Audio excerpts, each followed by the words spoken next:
In this episode, we are exploring Dhaka, Bangladesh. Now, Bangladesh is a country that we've been taking a look at more recently here on FTD Facts, and you guys definitely want more. So welcome back to another episode of FTD Facts. My name is Leroy Kenton, and we're going to be exploring some amazing places in Dhaka and looking at some of its history and more. So all in all, 10 surprising and interesting facts about Dhaka, Bangladesh. So get ready for this adventure. Let's jump right in. Starting at number 10, Dhaka, also spelled D-A-C-C-A. It's a city and a capital city of Bangladesh. Now, Dhaka is Bangladesh's most populous city, and it's one of the largest metropolises in South Asia. According to populationstat.com, Dhaka's population sits at 10,356,500 people. However, the greater Dhaka area has a total population of over 20 million people. It's one of the most densely populated areas in the world, with a population density of 23,234 people per square kilometer. Wow, that's a lot of people. Now, for you travelers going into Dhaka, Bangladesh,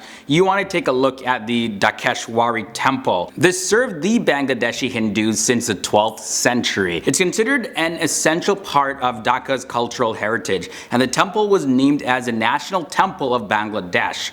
The architecture has had many changes, however, over time because of damages inflicted by different political and religious conflicts throughout time. Luckily though, for travelers, they can still witness a Durga Puja celebration in the Dhakeshwari temple. Now, this happens around September or October, and it's the most important Hindu festival in South Asia. Outside of that, Dhaka is home to a number of architectural heritages. There's the old port of the city, and that has a lot of mosques and establishments like the Liberation War Museum, Barakatra National Assembly Building, Asan Manzil. There's quite a bit of different parks and monuments, as well as religious sites and ancient structures, just in Bangladesh in general. But you'll find a lot of those in Dhaka. Now, in predominantly Muslim Dhaka, Shankaria Bazaar, known locally as Hindu Street, is a very upbeat and crazy bazaar. Now, the area was first settled 300 years ago by Hindu artisans, and the descendants of the original settlers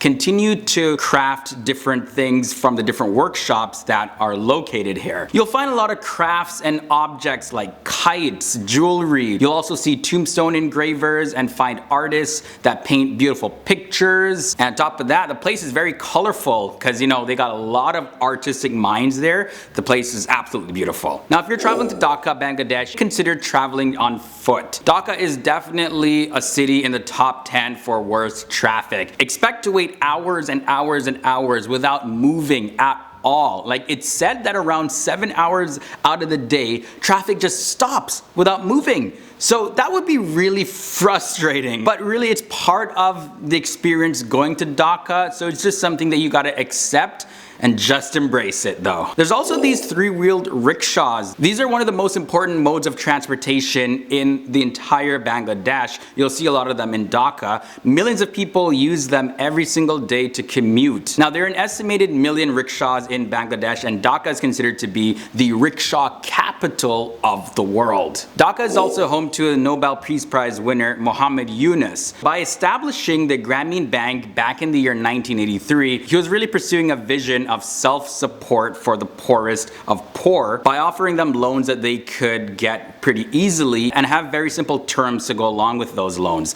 His concept of microcredit as a means of fighting poverty led him to win a Nobel Peace Prize in the year 2006. This system started in Bangladesh in the year 1976. And it all started with a group of women that borrowed $27 to finance the group's own small businesses. And the women repaid the loan and were able to sustain their businesses. And from there, the whole thing just kind of spread. Dhaka's Buranganga River is the lifeblood of the city. It runs through old Bangladesh, and it's busy day and night. You'll see porters and passengers and boatmen all just traveling up and down. It's also a major point for those coming from the countryside to seek their fortunes in the big city. The riverside just speaks Bangladesh. Dhaka also has some great textile spots, including jute, muslin, as well as cotton industries. Therefore, people purchase and order custom-made material at a very low price. So if you got to stock up on some material, go to Dhaka, Bangladesh. You'll get them for dirt cheap. And it's also good quality stuff. These guys are masters. And the final thing to share is that Rama Green is a large ecological conservation park in the heart of Dhaka, Bangladesh. Kind of similar to New York Central Park, Rama Green has a lake at the center of it, and it's been in existence since the year 1610 when the city was founded under Emperor Jahangir. After quite a bit of conservation work done by the government, it is now a miniature zoo. The Bangladeshi Supreme Court, as well as numerous species of plants spread across 68 acres of land there at this park. There's also another park that naturalists will enjoy, and that is the Balda Garden in Old Dhaka. It was established in 1904, and it's the oldest botanical garden of Dhaka and has a wide collection of indigenous plants, orchids, cacti, among many other types of plants. Okay guys, so that was your brief look into the city of Dhaka, Bangladesh. Absolutely beautiful and gorgeous place. Sometimes a little underrated because yes, they do